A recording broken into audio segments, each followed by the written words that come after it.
Shalom, haleluya, puji Tuhan. Bapak Ibu Saudara yang dikasihi oleh Tuhan, sebelum kita mendengarkan firman Tuhan, mari kita sama-sama berdoa. Bapa, terima kasih kami masih boleh mendapat kesempatan untuk mendengarkan firman-Mu. Kami yakin, kami percaya di dalam firman-Mu ada kekuatan, dalam firman-Mu ada sukacita, dalam firman-Mu ada pertolongan yang ajaib. Berkati mulut lidah hamba-Mu yang akan menyampaikan, bahkan kami semua yang mendengarkan kebenaran firman-Mu, sehingga firman-Mu boleh jatuh di dalam tanah hati yang subur, berbuah dengan lebat. Terima kasih. Dalam nama Yesus hamba-Mu berdoa dan bersyukur. Amin. Shalom Bapak Ibu Saudara yang dikasihi oleh Tuhan. Nah, pada kesempatan hari ini saya ingin menyampaikan tentang sebuah pertanyaan tentang siapa dia. Ya. Sebuah pertanyaan tentang siapa dia. Mari kita melihat Amsal 30 ayat yang keempat. Satu ayat ini banyak sekali pertanyaannya, saudaraku. Amsal 30 ayat 4. Siapakah yang naik ke surga lalu turun? Siapakah yang telah mengumpulkan angin dalam genggamannya? Siapakah yang telah membungkus air dengan kain? Siapakah yang telah menetapkan segala ujung bumi? Siapa namanya dan siapa nama anaknya, engkau tentu tahu. Haleluya. Bapak Ibu Saudara yang dikasihi oleh Tuhan, di ayat ini kita melihat timbul sebuah pertanyaan yang sulit karena ada sebuah peristiwa yang sulit untuk dijawab, saudara ya. Nah, 5 pertanyaan ini dikatakan demikian. Yang pertama, siapakah yang naik ke surga lalu turun? Pertanyaan kedua, siapakah yang telah mengumpulkan angin dalam genggamannya? Yang ketiga, siapakah yang telah membungkus air dengan kain? Yang keempat, siapakah yang telah menetapkan segala ujung bumi? 5. Siapakah namanya dan siapa nama anaknya? Yang dipertanyakan di sini adalah satu pribadi yang luar biasa. Mari kita bayangkan begini. Coba kita renungkan. Siapa yang naik ke surga lalu turun? Berarti dari bumi, dari bawah naik ke atas. Siapa? Dan ditutup dengan perkataan engkau tentu tahu. Nah, siapa yang naik ke surga lalu turun? Nah, ini menjadi satu pertanyaan yang besar, saudaraku. Berikutnya dikatakan siapa yang telah mengumpulkan angin dalam genggamannya? Ya nggak mungkin, saudara, angin dikumpulkan dalam genggamannya. Sangat tidak mungkin. Siapa yang telah membungkus air dengan kain? Lebih kali, saudaraku. Air ditaruh di kain, ya habis. Nah, di sini yang dipertanyakan adalah satu pribadi yang bisa mengerjakan ini semua. Ini menjadi sebuah pertanyaan yang besar, yang membingungkan, karena hal ini tidak mungkin dilakukan atau dikerjakan oleh manusia pada umumnya. Jadi ini satu pekerjaan yang supranatural, adikodati, saudaraku. Jadi satu pekerjaan yang sangat-sangat tidak mungkin dikerjakan oleh manusia. Nah, satu saja pertanyaan ini, dan kalau kita kenal betul akan namanya, maka itu membawa dampak yang besar. Ya, jadi orang bertanya siapa? Siapa namanya? Nah, kalau orang itu kenal dan itu membawa satu dampak atau satu pengaruh yang besar. Dikatakan siapa yang naik ke surga lalu turun. Ini berarti dari dunia menuju ke surga. Dan kita tahu bahwa surga itu satu tempat yang kudus, satu tempat yang suci. Jadi tidak mungkin ada manusia yang bisa naik sampai ke surga. Nah, kita harus melihat siapa ini dan apa rahasianya sampai manusia itu bisa naik ke surga. coba kita lihat di dalam kitab Efesus 1, ayat 19 sampai yang ke-20.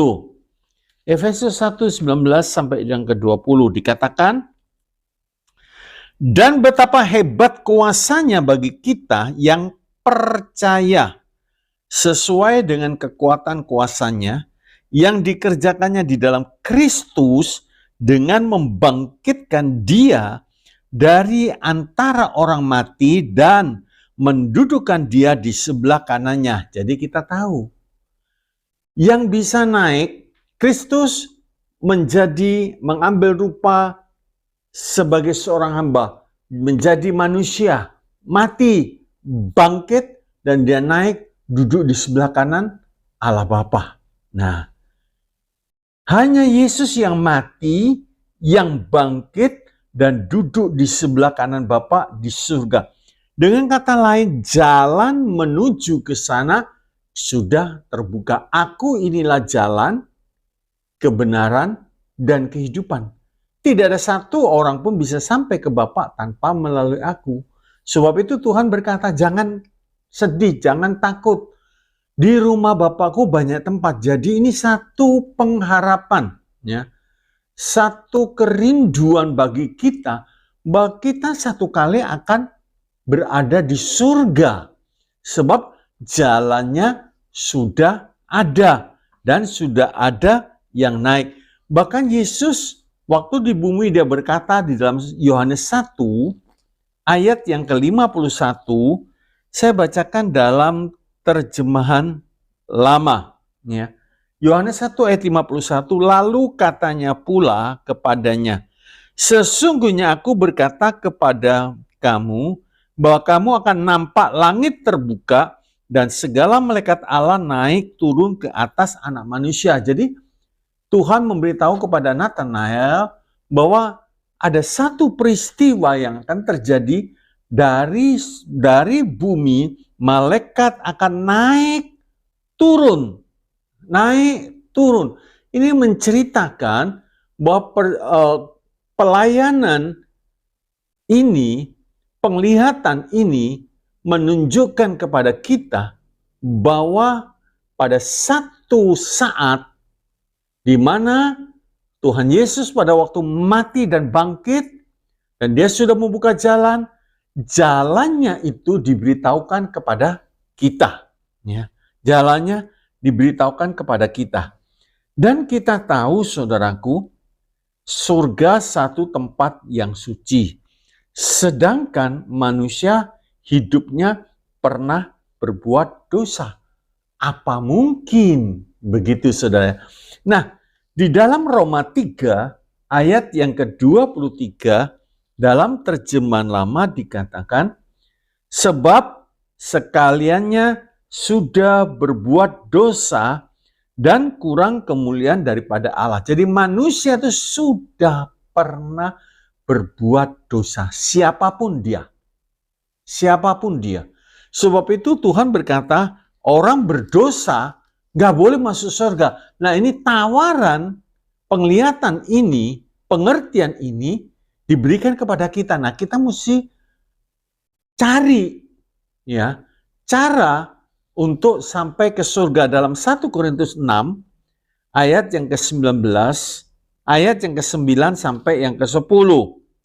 1 Korintus 6 ayat 9 sampai 10. Atau tidak tahukah kamu bahwa orang-orang yang tidak adil tidak akan mendapat bagian dalam kerajaan Allah? Janganlah sesat. Orang cabul, penyembah berhala, orang berzina, banci, orang pemburit, pencuri, orang kikir, pemabuk, pefitnah, dan penipu tidak akan mendapat bagian dalam kerajaan Allah.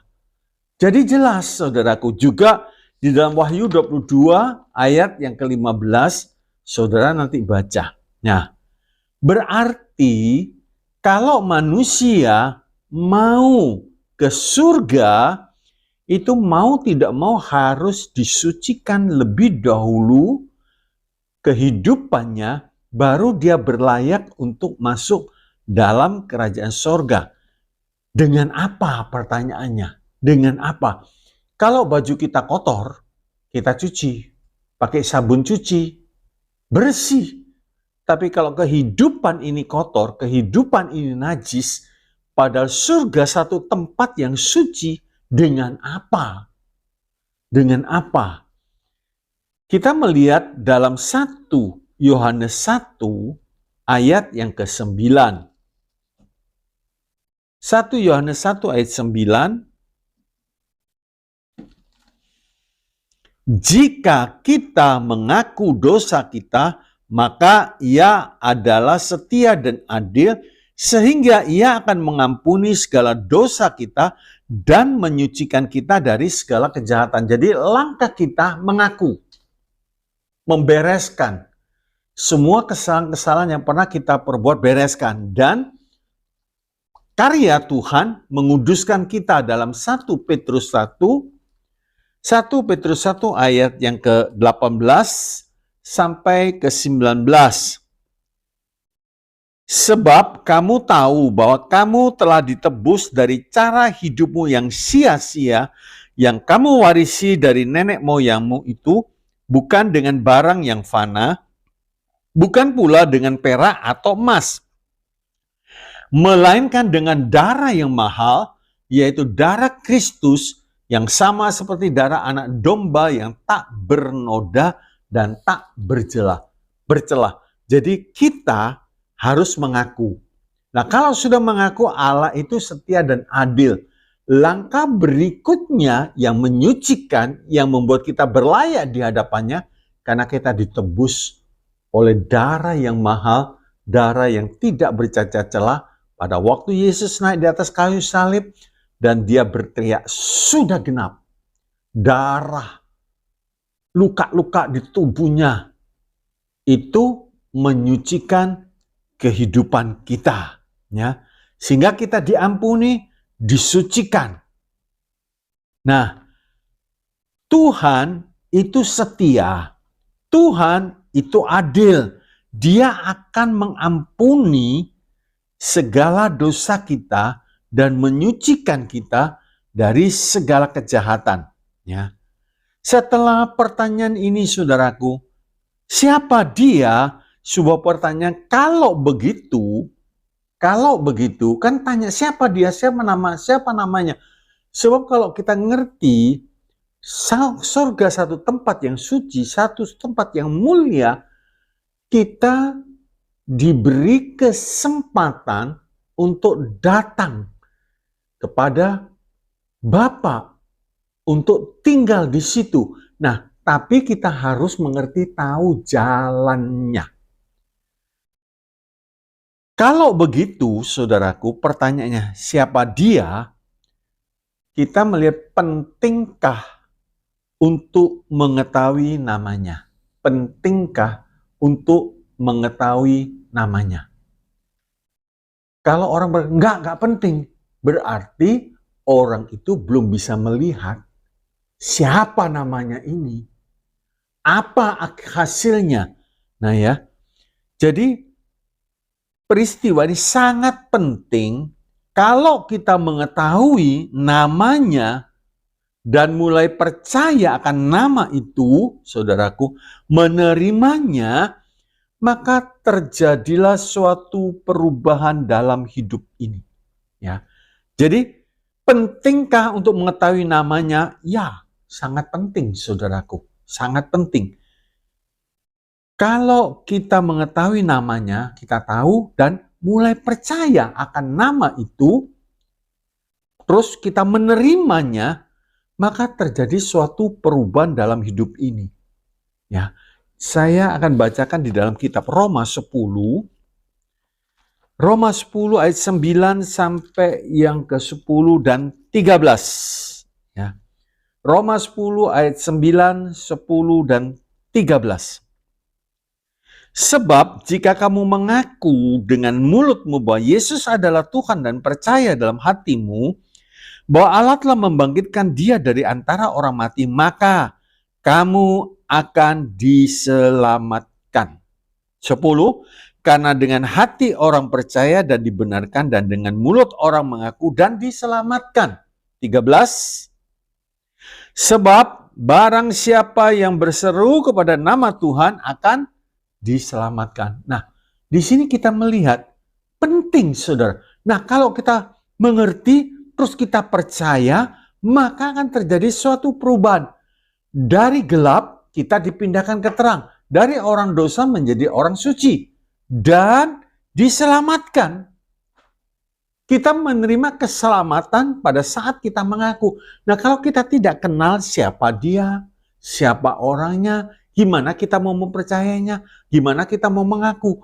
Sebab itu penting, kita harus mengenal nama itu, percaya, terus kita berseru, kita mengaku, kita berseru memanggil dia. Maka kita diselamatkan, ya. Dalam Matius 1 ayat 21, nama itu disebutkan. Namakan dia Yesus karena dialah yang akan menyelamatkan umatnya dari dosa mereka. Jadi namanya Yesus. Jadi kalau kata Yesus, ampuni dosaku, Yesus tolong, Yesus sucikan hidupku, terus kita percaya, kita yakin, maka kita menerima. Keselamatan itu dikatakan dalam Kisah 4 ayat yang ke-12. Kisah Para Rasul 4 ayat yang ke-12 dikatakan, dan keselamatan tidak ada di dalam siapapun juga selain di dalam Dia, sebab di bawah kolong langit ini tidak ada nama lain yang diberikan kepada manusia yang olehnya kita dapat diselamatkan. Jadi nama itu luar biasa, nama Yesus. Kalau kita berseru, Yesus tolong, mungkin dalam keadaan terjepit ya. Mungkin kita belum sempat ke gereja, tapi kita sempat mendengar orang memberitakan tentang Tuhan Yesus. Dan nama itu sempat kita ingat. Terus di dalam keadaan terjepit, Yesus, ampuni, Yesus aku percaya, Yesus aku mengaku Engkau Tuhan dan Juru Selamat, dikatakan selamat. Sebab tidak ada nama lain yang diberikan kepada manusia yang di dalamnya kita dapat selamat. Lagi, Yesaya 45 ayat yang ke-22. Dikatakan demikian, berpalinglah kepadaku dan biarkanlah dirimu diselamatkan. Hai ujung-ujung bumi, sebab akulah Allah dan tidak ada yang lain. Jadi satu kerinduan Tuhan, berpaling kepada Tuhan. Berpaling. Tuhan nggak bisa memaksa kita. Kita bukan robot, ya. Jadi Tuhan, ayo berpaling. Supaya apa? Kalau kita berpaling dulu menyembah yang tidak betul, terus sekarang berpaling kepada Tuhan, terus berikanlah, ya. Biarkanlah dirimu diselamatkan. Jadi saat kita berpaling kepada Tuhan, Tuhan kata, biarlah dirimu diselamatkan. Yesaya 43 ayat yang ke-11. Yesaya 43 ayat 11. Akulah Tuhan, dan tidak ada juru selamat selain daripadaku. Percaya, saudara. Percaya penuh, dan kita akan melihat mujizat Allah, kuasa Tuhan yang luar biasa. Jadi di dalam Matius 1 namanya itu sudah diberitahukan kepada kita. Nama Yesus, nama di atas segala nama, segala lutut bertelut, segala lidah akan mengaku bahwa Yesus adalah Tuhan. Haleluya. Nah, akar permasalahan yang sebenarnya yang sedang dihadapi oleh manusia, ya. Jadi akar permasalahan yang sebenarnya yang sedang dihadapi oleh manusia adalah karena putusnya hubungan manusia dengan Tuhan, disebabkan karena dosa. Jadi akar permasalahannya yang sebenarnya yang sedang dihadapi oleh manusia, adalah karena putusnya hubungan manusia dengan Tuhan, disebabkan karena dosa. Putus. Nah, sebab itu tadi kalau kita mau mengaku, kita mau bertobat, hubungan kita dengan Tuhan nyambung lagi. Yesaya 59 ayat yang kedua. Yesaya 59 ayat kedua. Tetapi yang merupakan pemisah antara kamu dan Allah ialah segala kejahatanmu, dan yang membuat dia menyembunyikan diri terhadap kamu sehingga ia tidak mendengar ialah segala dosamu. Nah, dosa memutuskan manusia dengan Allah. Yesus sumber sukacita. Yesus sumber damai. Yesus sumber segala-galanya. Nah, kalau manusia putus dengan sumber yang luar biasa ini, maka tidak heran kita melihat rumah tangga mengalami kekacauan. Rumah tangga mengalami kekeringan. Ya, anak orang tua dan lain sebagainya. Sebab putus hubungan dengan sumber yang betul. Nah, kalau kita berada dengan Tuhan, maka Tuhan menjaga. Berapa banyak anak-anak berontak kepada orang tua sebab putus hubungannya dengan Tuhan. Kalau hubungan dengan Tuhan manis, maka anak itu taat, maka anak itu nurut, karena dia ngerti hukum-hukum Tuhan. Hormatilah ayah dan ibumu. Jadi anak akan menghormati, nggak berontak, nggak berantem, saudara, nggak kasar hidupnya, dan seterusnya. Nah, sekarang kita melihat bagaimana supaya hubungan kita dengan Tuhan tidak putus.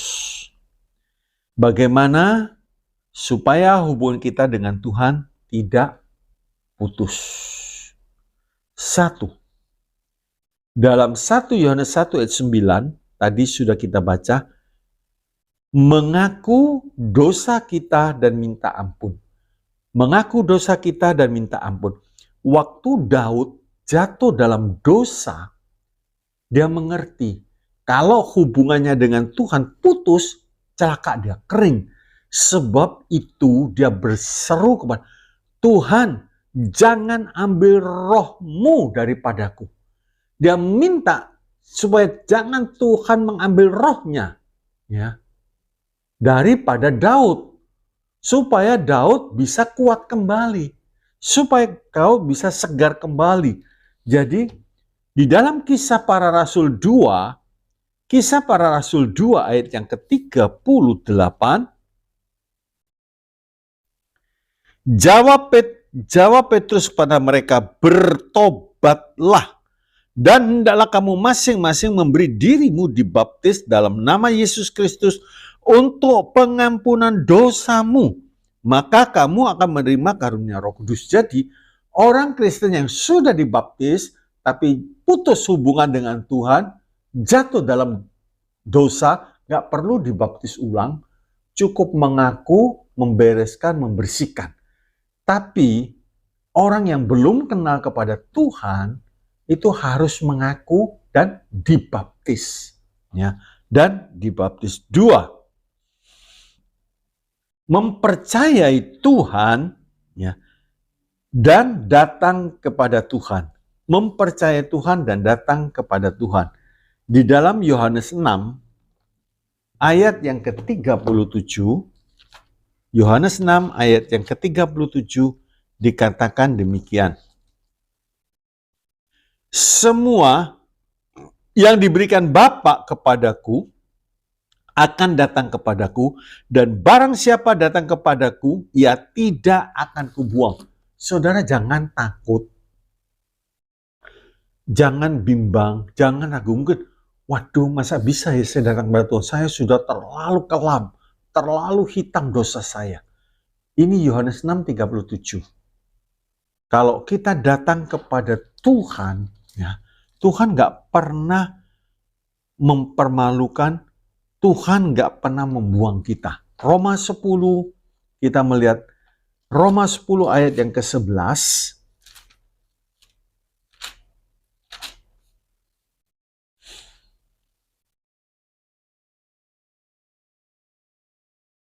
Karena kitab suci berkata, barang siapa yang percaya kepada Dia tidak akan dipermalukan. Waktu anak bungsu yang jahat, yang keji, yang kotor hidupnya, waktu dia sadar, wah, di rumah bapakku ada banyak makanan.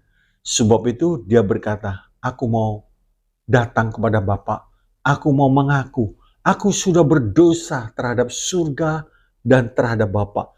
Waktu dia kembali kepada sang Bapa, tidak dipermalukan.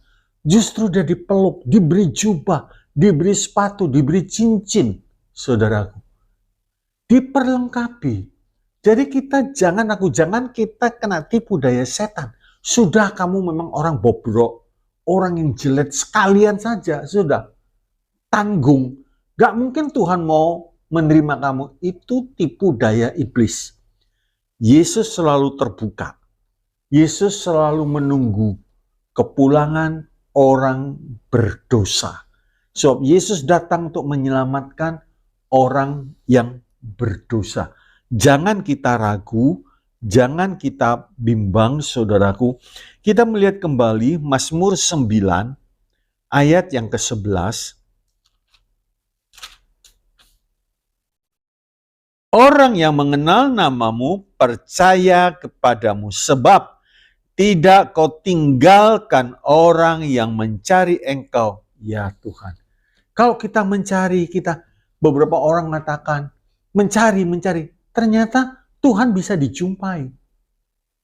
Bahkan dia bisa melihat, bahkan dia bisa mendengar. Sehingga akhirnya dia percaya kepada Tuhan. Sebab orang yang mencari itu mendapatkan, ya. Orang yang mencari kepada Tuhan tidak pernah ditinggalkan. Mengenal nama Tuhan, percaya, tidak pernah ditinggalkan oleh Tuhan. Sebab itu datang, hampiri Tuhan, ya. Datang, hampiri Tuhan. Selidiki firman Tuhan, ya. Percaya kepadanya, hubungan kita bangun di dalam doa, di dalam masa teduh kita. Ingat satu hal, kalau kita sudah dibersihkan, sudah disucikan, sudah dilepaskan dari dosa, jangan biarkan hidup kita tetap kosong. Itu yang berbahaya. Tuhan mengatakan dalam Matius 12 ayat yang ke-43 sampai 45. Matius 12 43 sampai 45, demikian firman Tuhan.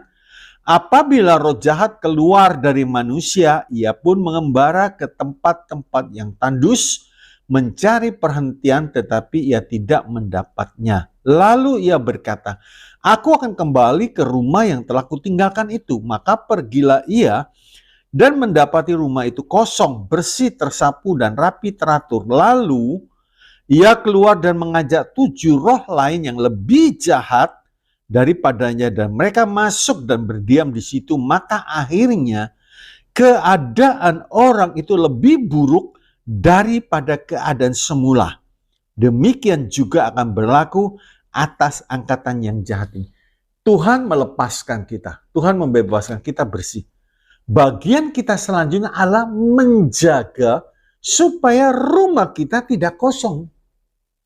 Karena setan itu selalu ngintip, rajin. Iblis seperti singa, dia beredar-edar mencari manusia yang dapat diterkamnya. Jadi keselamatan bukan berarti satu kali sudah percaya Tuhan Yesus selamat, habis itu nggak perlu berjaga-jaga. Keliru, saudaraku. Ya, kerjakanlah keselamatanmu dengan takut dan gentar. Artinya kita pelihara. Sebab bisa kembali lagi dosa itu kalau kita tidak waspada. Ya, Matius tadi mengatakan dengan jelas, setan diusir keluar, tapi dia kembali lagi, dia lihat, lu kok kosong, gak ada penunggunya, masuk lagi, sudah lebih jahat. Sebab itu berbahaya. Ya, setelah kita percaya pada Tuhan, kita datang kepada Tuhan, dan Tuhan berjanji tidak akan mempermalukan. Tuhan menerima kembali, tapi setelah itu jangan tinggal kosong, bangun hubungan, bangun mezbah doa. Berdoa, baca firman, bangun persekutuan, datang ibadah. Nah, ini membuat rumah rohani kita tidak kosong. selalu terjaga. 3, ada perubahan yang terjadi sebab kita percaya dan memilih Tuhan. Ya. Jadi kita melihat ada perubahan yang terjadi sebab kita percaya dan memilih Tuhan. Coba kita lihat Kolose 1 ayat yang ke-13. Kolose 1 ayat yang ke-13. Ia telah melepaskan kita dari kuasa kegelapan dan memindahkan kita ke dalam kerajaan anaknya yang kekasih. Jadi saudaraku, ada satu perubahan yang terjadi sebab kita percaya dan memilih Tuhan. Dulu gak jujur, dulu korupsi, dulu berzina, dulu pembohong dan lain sebagainya, itu ditinggalkan semua. Jadi dari kerajaan gelap, ya, sekarang pindah pada kerajaan anaknya yang kekasih. Pindah. Suasananya berubah. Suasananya berubah. Kalau saya boleh ambil contoh yang simpel sederhana. Dulu satu orang hidup di bawah kolong jembatan. Ya pasti jorok, saudaraku. Pasti jorok. Kalau airnya naik, kebanjiran, dan seterusnya. Terus saat ada satu orang kaya, datang memanggil dia, ayo kamu pindah ke rumah saya. Pindah. Wah, rumahnya mewah. Pindah. Pasti berubah, sikonnya berubah, saudara. Dulu jorok, dulu kotor, sekarang bersih. Begitu juga secara rohani. Jangan sampai kita sudah dibersihkan, terus dipakai lagi tabiat yang lama, baju yang lama dipakai lagi. Jangan. Di dalam Efesus dikatakan demikian, Efesus 4, ya, ayat yang ke-28 dan 29 sampai 30. Orang yang mencuri, janganlah ia mencuri lagi. Tetapi baiklah ia bekerja keras dan melakukan pekerjaan yang baik dengan tangannya sendiri, supaya ia dapat membagikan sesuatu kepada orang yang berkekurangan. Dulu merugikan karena mencuri, tapi setelah dia kerja, sekarang dia jadi berkat, bisa membagikan. Itu satu perubahan. 29, janganlah ada perkataan kotor yang keluar dari mulutmu, tetapi pakailah perkataan yang baik untuk membangun, di mana perlu supaya mereka yang mendengarnya beroleh kasih karunia. Nah, perkataan yang jelek, kadang kalau orang tua lepas kontrol, marah kepada anak, ya, kamu goblok, wah, kamu anak tidak ada guna. Itu perkataan yang nggak bagus, loh. Anaknya depresi. Loh, saya ini sebagai anak kok goblok, anak yang tidak berguna. Tapi saudaraku dikatakan jangan itu lagi. Tapi keluarkanlah perkataan yang baik untuk membangun. Ya. Supaya mereka yang mendengarnya beroleh kasih karunia. 30. Dan janganlah kamu mendukakan Roh Kudus Allah yang telah memeteraikan kamu menjelang hari penyelamatan. Jadi Roh Kudus memeteraikan hidup kita. Jangan lagi kita mendukakan. Jangan lagi kita kembali ke perkara-perkara yang lama. Kalau kita melihat Kolose 3, ya, Kolose 3 ayat 9 sampai yang ke-10, itu dikatakan demikian. Jangan lagi kamu saling mendustai, karena kamu telah menanggalkan manusia lama serta kelakuannya, dan telah mengenakan manusia baru yang terus-menerus diperbarui untuk memperoleh pengetahuan yang benar menuju gambar haliknya. Jadi kita sudah menanggalkan, itu seperti begini gampangnya. Kita sebelumnya bajunya kotor sekali. Terus kita mandi, kita nggak mungkin lagi pakai baju kotor. Kita buang baju kotor, kita lepaskan, kita ganti baju yang baru. Begitu juga di dalam Kristus. Kalau kita sudah mengenal, kita sudah menerimanya, kita sudah memilih Tuhan, buang. Pakaian yang kotor buang. Dan sekarang kenakan pakaian yang baru, bersalutkan Kristus. Haleluya. Nah, Akhirnya kita melihat juga dalam 1 Tesalonika 4 ayat yang ke-7. 1 Tesalonika 4 ayat yang ke-7. Allah memanggil kita bukan untuk melakukan apa yang cemar, melainkan apa yang kudus. Jadi setelah itu semua, ingat, Tuhan tidak pernah memanggil kita untuk melakukan hal-hal yang cemar, yang kotor, yang najis, enggak.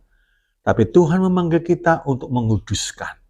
Ya, dipersiapkan kita supaya kita boleh menjadi mempelainya.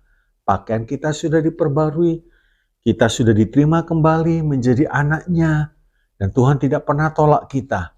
Haleluya. Sekarang kita melihat kesimpulannya. Kalau kita percaya, kesimpulannya, kalau kita percaya dan memilih Tuhan, maka ya, kalau kita percaya dan memilih Tuhan, maka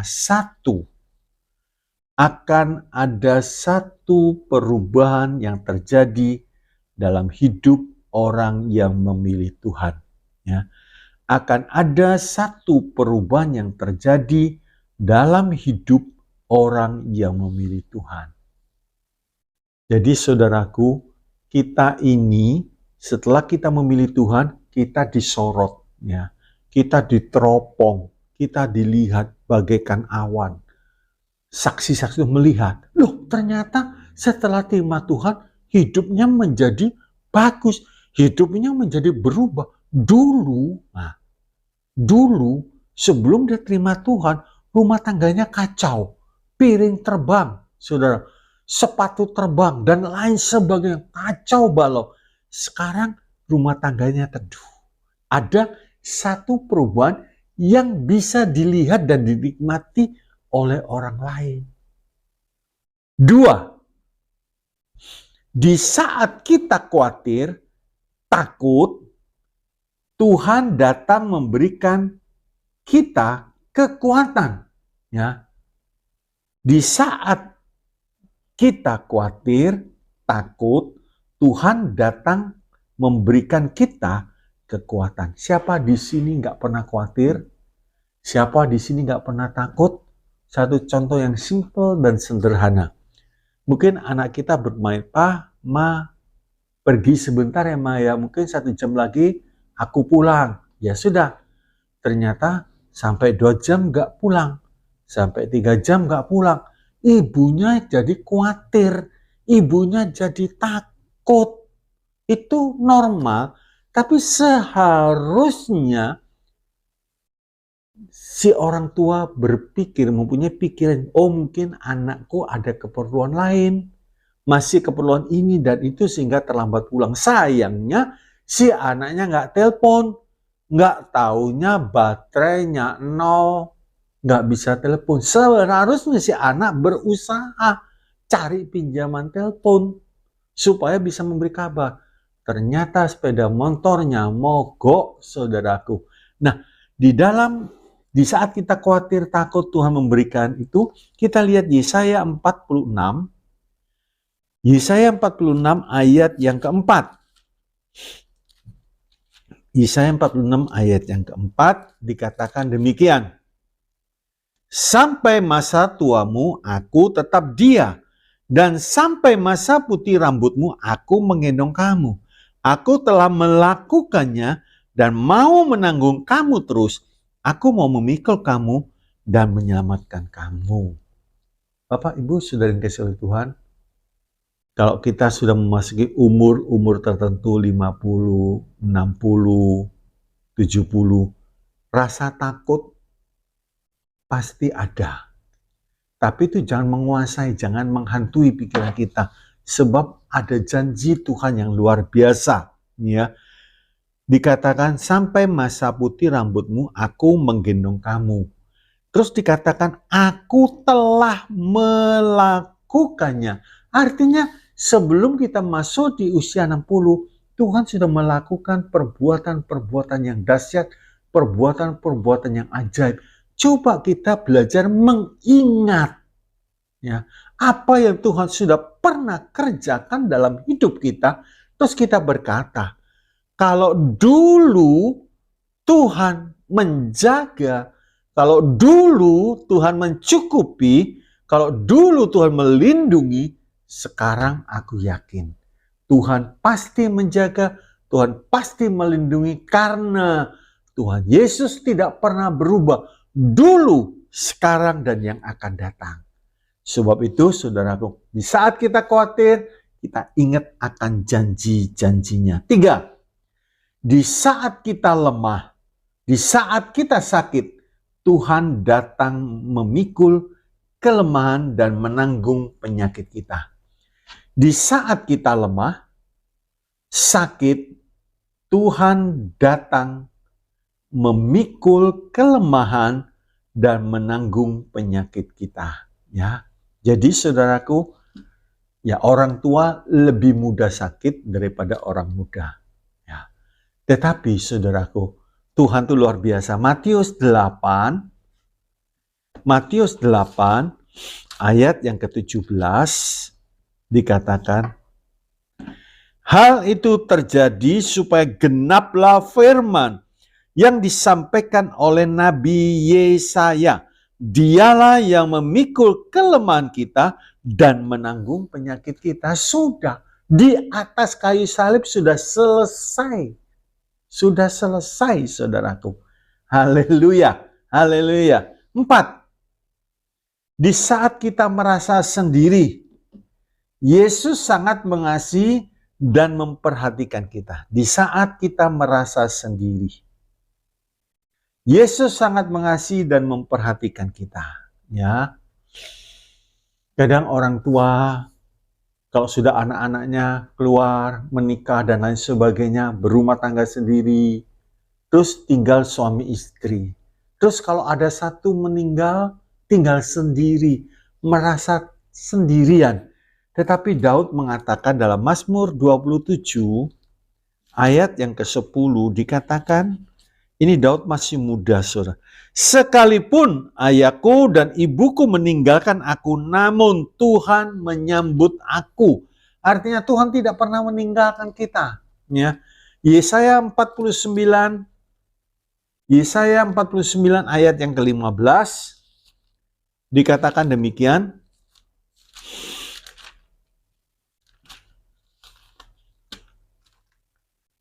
Dapatkah seorang perempuan melupakan bayinya sehingga ia tidak menyayangi anak dari kandungannya, sekalipun dia melupakannya? Aku tidak akan melupakan engkau. 16. Lihat, aku telah melukiskan engkau di telapak tanganku. Tembok-tembokmu tetap di ruangan mataku. Itu janji Tuhan. Wajah setiap kita yang percaya, yang berharap, yang sungguh-sungguh kepada Tuhan, itu ada di dalam telapak tangan Tuhan. Oh, ini dia. Oh, ini dia. Tenang, saudara. Yang kelima, di saat kita berbeban berat, Yesus mengundang kita untuk datang padanya. Di saat kita berbeban berat, Yesus mengundang kita untuk datang padanya. Matius 11 ayat yang ke-28. Marilah kepadaku semua yang letih lesu dan berbeban berat, aku akan memberikan kelegaan padamu. Saudaraku, dunia ini memang berat, bebannya berat. Tanpa Yesus, mudah sekali orang putus asa dan akhirnya ambil jalan pintas, bunuh diri. Ingat, seberat apapun beban yang kita alami, sesulit apapun masalah yang kita hadapi, jangan sampai dalam pikiran kita punya pemikiran untuk mengakhiri hidup dengan bunuh diri. Kesukaran di dalam dunia ini ada batasnya. Kalau usia kita 70, 80 tahun, ya sudah. Selesai itu, kita tidak menderita lagi. Tapi orang yang bunuh diri, selesai. Penderita di dunia disambung dalam kehidupan yang kekal. Di neraka, disiksa, habis-habisan. Sebab itu, saudaraku, pada hari ini, kita penting mengetahui siapa Dia yang kita melihat saudaraku yang telah menetapkan segala ujung bumi, ada banyak pertanyaannya. Siapa dia? Siapa dia? Itu saya hanya berikan beberapa contoh jawaban dalam pertanyaan. Kalau siapakah yang telah menetapkan segala ujung bumi? Saudara bisa lihat Yesaya 40 ayat 28. Yesus Tuhan gak pernah lelah. Menetapkan batas-batas gak pernah lelah. Puji Tuhan, biar pada hari ini, kalau ada yang berbeban berat, suruh kenali, terima dia. Sungguh-sungguh bukan hanya sekedar kenal, datang, bukan. Terima dan alami nama yang luar biasa itu boleh ada dalam kehidupan kita. Tuhan Yesus memberkati. Mari kita berdoa. Bapa di dalam sorga, di dalam nama Tuhan Yesus, hamba-Mu bersyukur kalau boleh mengenal akan Engkau, Tuhan sebagai Tuhan dan Juru Selamat, Tuhan sebagai penolong, Tuhan sebagai penghibur, Tuhan yang menyelesaikan segala permasalahan kami. Kami boleh menyebut, kami boleh memanggil nama-Mu. Terima kasih Tuhan, meteraikan nama di atas segala nama. Tuhan Yesus Kristus yang menolong, yang membebas kami. Biar kami semua bukan sekedar mengenal, tapi kami betul-betul mengalami satu perubahan saat kami menerima Yesus, mengundang masuk dalam kehidupan kami, maka kehidupan kami berubah. Meteraikan setiap kebenaran firman-Mu, berkati umat-Mu, berkati pekerjaannya, berkati kesehatannya, berkati rumah tangganya, berkati masa muda, berkati studinya, berkati pelayanannya. Terima kasih. Kami mohon, kami percaya, kami mengenal nama itu. Dan di saat kami berseru memanggil nama-Mu, Engkau hadir. Karena Yesus hanya sejauh doa. Terima kasih. Dalam nama Yesus, berkat ini diberikan. Haleluya. Semua yang percaya, mari kita angkat tangan kita. Terimalah saat ini berkat kasih dari Allah Bapa, damai sejahtera, sukacita dan anugerah dari Tuhan kita Yesus Kristus, kuat kuasa dalam persekutuan Allah Roh Kudus, limpah dengan karunia roh, buah roh menyertai pelayan kita, sehingga kami boleh hidup berkemenangan. Terima kasih Tuhan, dalam nama Yesus berkat ini diberikan. Haleluya. Mari semua yang percaya katakan amin. Tuhan Yesus memberkati. Haleluya.